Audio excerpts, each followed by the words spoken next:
Cambiamos de tema, 2:36. ¿Sabía usted que el 23 de septiembre se conmemora el Día Nacional contra la Trata de Personas? Cometemos un error cuando pensamos que la trata de personas está exclusivamente vinculado, Juan Carlos, a la explotación sexual, ¿no? Estuve con el presidente hace unos meses atrás en la zona de La Pampa, donde las mujeres eran explotadas sexualmente en unas condiciones de infierno. Y claro, la que pretendía escapar, la mataban. Pero la trata de personas incluye, por ejemplo, eso que usted a veces ve en centros comerciales, como se ha denunciado aquí, Juan Carlos, o en las esquinas, en las calles, ¿no? La mujer que va cargando, que va arrastrando a los niños que van pidiendo limosna. Eso también podría calificar como trata de personas. Hechas las investigaciones, hay casos en los que a los niños los prestan, les sacan los zapatos para que caminen por las calles y puedan causar incluso mayor impresión en las personas a las que les piden algo de dinero. Es bastante amplio el tema, hay que estar bien alertas, porque podríamos ser elementos de cambio, ¿no? Si somos testigos de una cosa así y tomamos acción. ¿Cómo hacerlo? Entonces, de eso nos va a hablar esta tarde Luis Enrique Aguilar, que es director de programas y proyectos de la ONG CHS Alternativo. Bienvenido, ¿cómo está? Muchas gracias. ¿Cómo está? ¿Qué tal? Bien. A ver,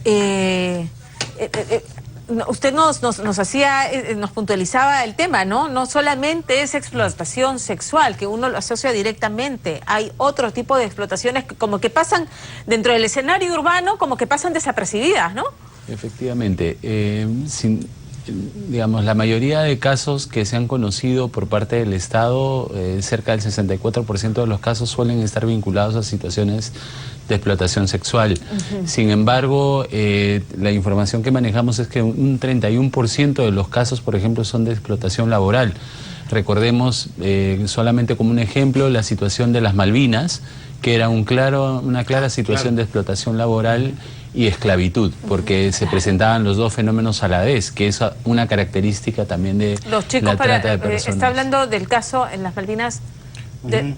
Sí, que murieron en el chicos que murieron en el container, en el centro comercial Nicolín, en la galería Nicolín. Efectivamente. Que eran encerrados. Los con candado, sí. claro. Con candado. Ajá, ya, ok. Y adicionalmente, como bien lo mencionas, Pamela, han estado todas estas situaciones que se han ido identificando de situaciones de trata con fines de mendicidad. Se calcula que un 3% de los casos que se han conocido hasta el momento están vinculados a casos de explotación de niños en condiciones de mendicidad. Sin embargo, recién ha empezado en realidad la acción de investigación proactiva por parte de la Fiscalía. La Fiscalía tiene toda una programación de operativos preventivos en algunos casos. Esto ha sido favorecido por ya tener una oficina especializada en este tipo de crímenes que a veces son pues muy difíciles de determinar legalmente, ¿no? Pero una fiscalía especializada sí tiene claro el asunto, ¿no? Para tipificarlo adecuadamente. Efectivamente, desde el año 2014 el Perú cuenta con fiscalías especializadas en lucha contra la trata de personas, son 8 en total. En Lima estas están divididas por sectores, Lima Este, Lima Norte, Lima Sur, y eso ha permitido que la actividad por parte de la Fiscalía pueda ser mayor en la persecución del delito. Entonces, ahora están pudiendo entrar en fenómenos que antes no podían ver por la dimensión de la acción que tenían que desarrollar. Y una de ellas, por ejemplo, tiene que ver con mendicidad, ¿no? En lo que están involucrados casi todos los fiscales, obviamente en función y en proporción de la relevancia de las situaciones en cada... Hay otro aspecto también que es muy duro. Personas, sobre todo niños y adolescentes que son extraídos de zonas rurales hacia las grandes ciudades, muchas veces incluso hacia casas de propios familiares donde son también explotados laboralmente. Por ejemplo, se les obliga a trabajar con la idea de que van a tener un futuro mejor, de que se van a educar. Claro, los voy a educar, los voy a tener casi como un hijo, y en realidad los tienen como un sirviente, como un esclavo, 24 horas por 7 en condiciones de esclavitud. Esa es, además aprovecho una práctica muy usual, que es la del padrinazgo, ¿no? Es decir, eso es me ofrezco como padrino de un menor de edad y lo llevo a mi casa supuestamente a educarlo, como dicen, pero en realidad finalmente lo termino explotando laboralmente. Y es que muchas veces se desconoce que el Estado peruano, si bien no ha eliminado las posibilidades de que un niño realice determinadas labores, tiene que hacerlo bajo un determinado régimen. A partir de cierta edad, ningún niño debería trabajar o realizar ningún tipo de labor. Digámoslo al revés, ¿a partir de qué edad podría un niño realizar algún tipo de labores? Desde los 14 años. Desde los 14 Por años. debajo de eso, ningún tipo de trabajo. Efectivamente. Y en aquellos que están permitidos en determinadas situaciones. O sea, por ejemplo, el realizar actividades de cocina o limpieza, etcétera, no está permitido. Al contrario, está prohibido. Forma parte de la lista que tiene el Estado peruano, el Ministerio de Trabajo, de actividades no permitidas. Claro, los niños deberían estar estudiando y en sus tiempos libres en actividades de esparcimiento, deportivas, y eventualmente pues apoyar a los padres. ¿Qué hay con los niños que son captados por grupos terroristas o grupos narcotraficantes? Los niños pioneritos, por ejemplo. Bueno, todavía se calcula que hay un centenar de niños en esa situación, especialmente en el Braem. Preocupa también que hayan aparecido algunas otras zonas donde se está realizando actividades de tráfico ilícito de drogas e involucran niños y familias en general. Especialmente estamos hablando, por ejemplo, de la frontera con Colombia y Brasil, específicamente la zona de Caballococha. Tenemos información de que se está produciendo estas prácticas y es una preocupación por parte de las organizaciones de la sociedad civil ver que haya mayor intervención al respecto, ¿no? Sin embargo, también somos conscientes de la precariedad todavía de la intervención del Estado en estas zonas. Son zonas que es el obligado a la protección de los menores, ¿no? ¿Cómo estamos situados en la región respecto a eso, al blindaje que el Estado le da a las personas para evitar este tipo de delitos? Bueno, el Departamento de Estado del Gobierno de los Estados Unidos hace una medición anual de los avances, suele felicitar al Estado peruano en los continuos avances que ha tenido, pero sin embargo no ha podido pasar el segundo umbral, porque hay 3 umbrales.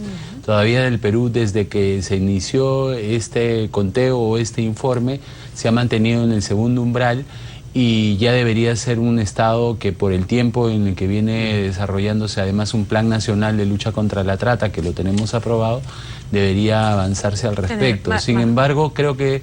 ¿Medido en qué sentido? ¿Cómo se mide, cómo se evalúa los avances?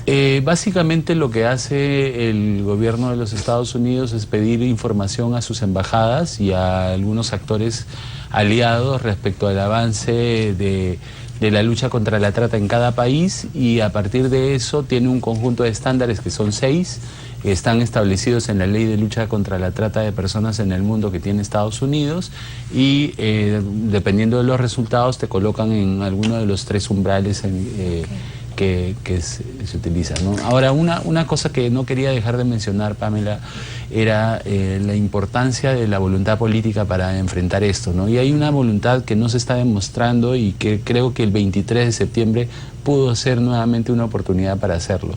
Y es el hecho de que el gobierno todavía no ha acudido al Congreso a presentar los avances que anualmente debería presentar respecto a la lucha contra la trata de personas.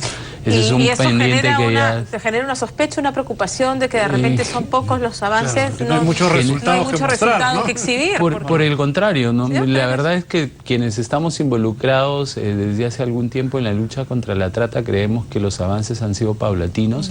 Sin embargo, sí preocupa el hecho de que no haya un control político, porque eso debería generar también un control político por parte del Congreso, y tampoco se pueda unir esto a lo que es la determinación del presupuesto.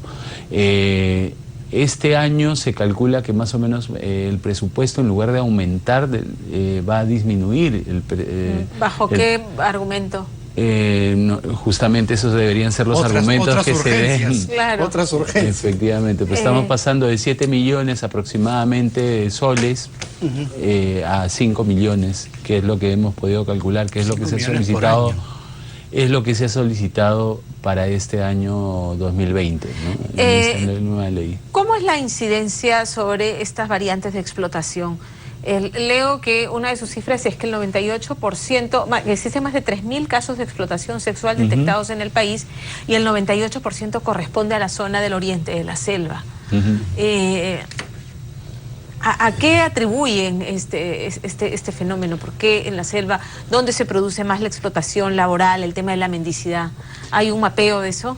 Sí, cada región tiene su particularidad, ¿no? Obviamente la explotación sexual, por ejemplo, suele ser en las zonas de la selva la más frecuente y la más recurrente. En Loreto hay todo un conjunto de prácticas de reclutamiento de víctimas para la explotación sexual, desde las comunidades nativas que están ubicadas en las zonas amazónicas cercanas al Amazonas o en alguno de sus afluentes. Los tratantes van a esas comunidades, captan víctimas y de alguna manera y las llevan hacia el puerto de Nauta, que es un puerto supremamente importante porque es ahí donde comienza la repartición, entre comillas, de las víctimas hacia otras zonas. Y las víctimas pueden llegar a zonas como Requena, Yurimaguas, Pucallpa, hasta inclusive Huánuco. Claro, además las extraen totalmente de su entorno. Y la modalidad es, así como en el caso del padrinazgo, me llevo a tu hijo porque le voy a dar educación, en el caso de la explotación sexual es, te ofrezco un trabajo, que supuestamente es mesera, cajera, ¿no es cierto? Aparentemente sí, inocuos, ¿no? No un trabajo y terminan siendo esclavas sexuales. Sí, dependiendo de la edad de la víctima, ¿no? Sí. Cuando estamos hablando de personas adultas, sin duda la falsa oferta de trabajo sigue siendo la gran modalidad de captación de víctimas, pero en el caso de menores de edad en la selva también se da un fenómeno que suelen ser que las familias mismas, por algún tipo de entrega o intercambio de dinero, aceptan a que sus hijas sean llevadas, aún a sabiendas de que pueden correr riesgo de situaciones de explotación sexual. ¿Qué puede hacer el ciudadano de a pie frente a situaciones así? No ser indiferente. Sí, eso es lo más importante, y tratar de ver en cada situación, inclusive aquellas que se producen en la calle diariamente, como bien mencionaban, las situaciones en las esquinas, de la posible existencia de una situación de trata de personas, y si es que lo tuvieran como un hecho más o menos cierto, informarlo a esas autoridades. Hay una línea que es la 1818, en la que uno puede llamar de manera inclusive anónima, que solamente necesita dar la información para que las autoridades intervengan. Por supuesto hay otras como la línea 100, etcétera, que también pueden ser... la línea 1818, la línea del Ministerio 100, del Interior. Para poder reportar si uno conoce de un caso de explotación. ¿Las fiscalías especializadas están dando la talla? Sí, yo creo que sí, no solamente porque ha aumentado el número de casos detectados, sino también uno lo ve en su acción frente al Poder Judicial, ¿no? Cada vez hay se crea un buen binomio ahí, Policía Nacional, bajo la Dirección de Trata de Personas, y la Fiscalía, ¿no? Que están trabajando. Sí, creo que eso depende. De la mano. Yo creo que depende de la región, la verdad. Pero en Lima, por lo menos, muy bien. Sí. Hay grandes casos que se... ¿Tiene su correlato en el Poder Judicial y en sentencias firmes? ¿O toman los tiempos del Poder Judicial? Bueno, curiosamente, por ejemplo, en el caso de las Malvinas, o el caso de la fábrica Nicolini, o en el caso de Joshua Brown, el famoso La Bestia, ¿no? Los tiempos han sido más que prudenciales, ¿no? Cualquier proceso judicial toma su tiempo, es una garantía además para la persona procesada, pero han sido razonables, y las sentencias han mejorado, no solamente por el número de años impuestos, sino también por los montos de las reparaciones. Sin embargo, esos son casos emblemáticos, pero que no necesariamente se trasladan a las regiones. En las regiones sí uno puede encontrar todavía sentencias donde se colocan digamos, condenas por debajo inclusive del límite establecido en la ley. Es decir, de ahí hay que sospechar que y sentencias lo que ocurre bajo la mesa, ¿no? Y sentencias donde todavía la reparación está en 2.000 o 3.000 soles. Bien, muchísimas gracias por haber estado con nosotros para hablar de este tema del que todos tenemos que estar involucrados. Muchas gracias a ustedes. 2:51, vamos a una pausa, regresamos de inmediato, así que no se muevan.